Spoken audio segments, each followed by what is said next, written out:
You are standing at the north bank of the Thames, just below London Bridge. In the early morning of the year 1300, the river has pulled back with the tide and left a wide strip of slick mud packed with fish heads, split entrails, and dark human waste pressed flat by boots. A man beside you steps into it without looking. The sound is wet and final, and no one turns. The air is thick enough to taste. Smoke from low fires hangs close to the ground, mixing with the sourness rising from the waterline. Your shoes stick when you shift your weight. You do not lift your feet cleanly. Behind you, carts grind forward in short jerks. Wood scrapes stone. Iron rims shriek once, and then go quiet. Someone coughs into their sleeve and spits, narrowly missing your heel. The bridge overhead blocks the sky, its underside black with age and damp. Water drips steadily from somewhere above, tapping the mud in the same place until it disappears. A dead dog lies half submerged near the piling, its ribs showing through stretched skin. The river moves around it and keeps going. People press past you with baskets and sacks, their shoulders brushing yours. No space opens. A child is pulled by the wrist through the crowd, feet sliding, face turned down. On the bank, a man rinses a knife in the river, wiping it on his apron before tucking it away. The blade leaves a brief clean line in the brown water that closes immediately. Bells begin to sound from inland, slow and uneven, carrying through the smoke. Work starts. The river takes what it is given. The city stands and waits without shifting. Stop 1. Billingsgate Fish Market early morning. You are inside the press of Billingsgate before the sun clears the roofs. The ground slopes toward the river and is slick with scales crushed into the boards. Their silver dulled under boots. Barrels crowd your knees. Split wicker baskets lean against your shins. Men bend and straighten in front of you, their elbows sharp. Their backs close enough that you feel heat through wool. Fish are thrown, not handed. They strike wood, stone, sometimes flesh, and stay where they land until a foot nudges them aside. A woman kneels to sort eels, her hands moving steadily through water gone cloudy with blood. She does not look up when a cartwheel splashes her skirts. No one apologizes. A boy drags a basket past you, its rim scraping your calf hard enough to sting, and keeps going without turning. Voices rise and fall in short bursts, numbers and curses tangled together, swallowed quickly by the noise of gulls above. The smell is thick and settled, older than the morning. Fish guts slide into the gutter and disappear toward the river with a slow pull. Someone nearby rinses his hands in a bucket already gray, then wipes them on his hose and reaches for the next catch. Knives flash and vanish. Water drips from the tables in a steady rhythm. There is no edge to stand back to. The trade tightens around you and continues, measured only by the tide moving unseen behind the stalls. Stop 2. Cheapside Street Market mid-morning. You are wedged into Cheapside as the street fills and thickens. Timber-fronted shops lean inward above you, narrowing the strip of sky to a dull ribbon. Stalls press out from both sides, forcing bodies into a single moving mass. Your shoulder stays in contact with a stranger's back for several steps at a time. When you slow, someone's belt buckle digs into your hip. The ground is layered, trampled straw, cabbage leaves, damp cloth, and old spills that never fully dry. A butcher's block sits open to the street. A carcass hangs low enough that its hooves brush passing caps. Blood runs down the wood and gathers at the base, where it mixes with refuse swept from the stalls. A woman steps through it to reach a basket of onions, lifting her hem only enough to keep it from dragging. She sets her foot down carefully and does not look at the stain spreading beneath her. Coins change hands close to your chest. You feel breath on your neck as a man leans past to shout a price. A child cries briefly after being struck by a swinging basket, then is pulled onward. The sound cut short by the crowd. Wastewater is thrown from an upper window without warning, striking the street a few paces ahead. People step around the wet patch and close ranks again. The market holds its shape. Movement resumes at the same pace, and the street keeps feeding itself. Stop 3. Narrow lane off Cheapside late morning. You are in a lane so tight your elbows stay tucked without effort. The walls on either side are rough timber and plaster, patched and bulging, close enough that light fades before reaching the ground. The smell changes as soon as you enter. It is warmer here, held in place. Water seeps along the center of the lane, slow and shallow, carrying scraps of peel, ash, and something darker that smears when stepped on. A tanner's waste is tipped from a doorway ahead of you. It splashes into the runnel and spreads, pale and frothy for a moment before sinking. The man who poured it sets the bucket down and steps back inside. No one comments. You press yourself flatter to the wall as two porters force past with a load between them. The beam scrapes the plaster above your head, shaking down grit into your hair and collar. Someone behind you stumbles and catches your cloak to steady themselves, fingers gripping hard before letting go. You keep moving because there is nowhere to stop. From an open window, scraps of food fall and strike the water with soft sounds, joining what is already there. Flies gather thickly where the lane bends and the air barely moves. At the far end, a cart is stuck, its wheels wedged between stones. Men shout and heave. You wait, breathing what the lane gives you. The water continues to creep past your shoes. When the cart finally lurches free, the space opens just enough to release you forward, and then closes again, unchanged. Stop 4, Parish Churchyard Midday. You step into the churchyard as the bell finishes sounding, the last vibration still hanging in the air. The ground is uneven, packed hard in places and soft in others, giving under your weight without warning.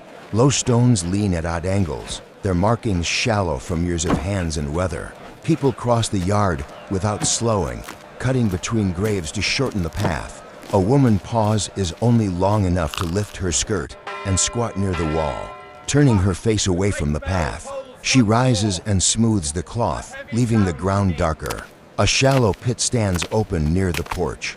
The earth piled beside it is damp and smells raw. 2 men lower a wrapped shape into it, their movements practiced and quick. The cloth darkens where it touches the soil. A child peers in briefly before being pulled away by the shoulder. The pit is filled without ceremony. Feet tread the soil flat before the last clod settles. Vendors have set up along the boundary, their baskets resting against gravestones. Bread is cut on a slab laid directly over older ground. Crumbs scatter and are trampled into the dirt. Dogs nose at the edges and are kicked aside when they linger too long. Someone eats as they walk, chewing steadily while stepping over a mound not yet leveled. The bell begins again, calling those inside. Others continue through, using the yard as a passage. The earth does not rest. It is pressed, opened, and pressed again, and the traffic across it does not thin. Stop 5, public latrine by London Bridge, early afternoon. You stand beneath the bridge approach where the structure thickens and the light dims. The latrine is a narrow timbered shed built out over the river, its planks darkened and soft at the edges. The entrance is low. You stoop without thinking. Inside, the air is heavy and unmoving. The floor slopes slightly toward the openings, and the wood creaks under the weight of bodies shifting in line. You wait close enough to feel the warmth of the person in front of you. Their hose brushes your knee. Someone coughs once, wetly, and clears their throat against the wall. The openings are shared. When one man finishes, another steps forward before the seat cools. The river moves below, unseen but audible, taking what falls through the gaps with a steady sound. There is splashing when the tide is high. No one reacts. A woman balances a child on her hip while she uses the plank, holding them away from the edge. The child kicks and drops something small, which vanishes between the boards. A man wipes himself with a scrap of cloth and leaves it behind, pushing past you to get out. Your foot lands on it by mistake. You do not stop to clean it. Water drips constantly from above, tapping your shoulder, then your neck. The line advances. When you step forward, the space closes behind you. The river keeps moving under the bridge, and the shed stays full. Stop 6, Thames Side Brewhouse Yard, late afternoon. You are in the yard behind a brewhouse near the river, where the ground is churned into a thick paste by carts and feet. Low walls trap the heat. Steam leaks from a door that opens and closes without pause, carrying the sour sweet smell of wet grain. Barrels crowd the space, their hoops rusted, their sides slick to the touch. You brush one as you pass and your sleeve comes away damp. Spent mash is shoveled into a heap against the wall. It smokes faintly as it sits, already alive with movement. Pigs push their snouts into it, grunting, their flanks streaked with old filth. A man kicks one aside when it blocks the path, not hard enough to move it far. He keeps walking.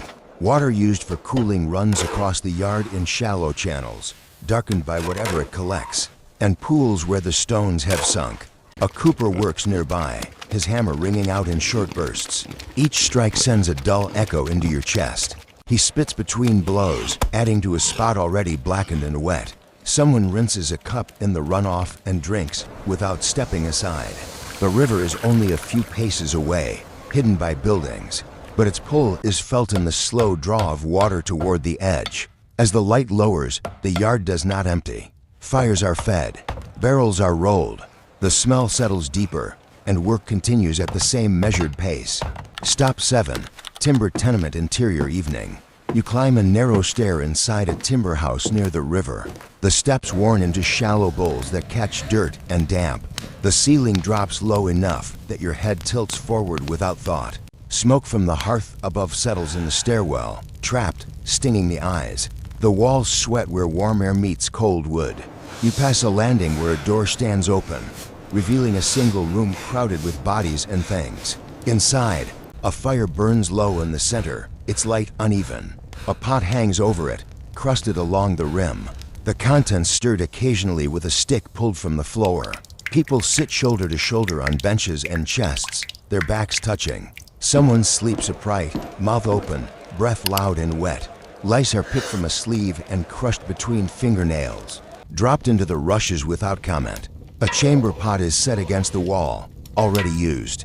When it is lifted to be emptied out the window, a splash sounds below, followed by a brief shout that fades quickly.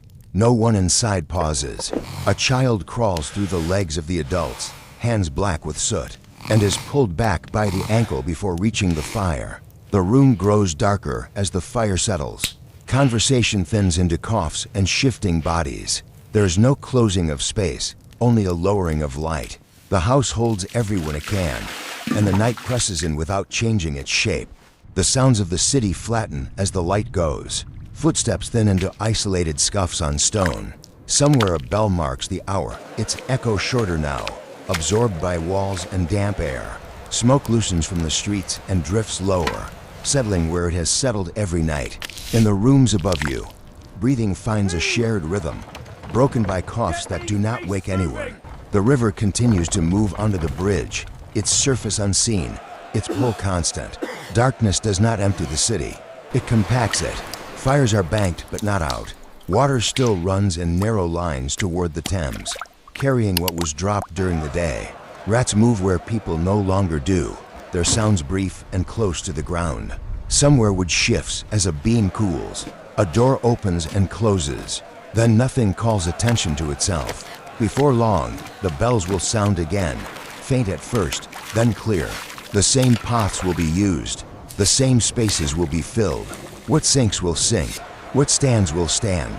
For now, the last light slips from the upper windows, one by one, until even that stops, and the city holds in the dark, unchanged.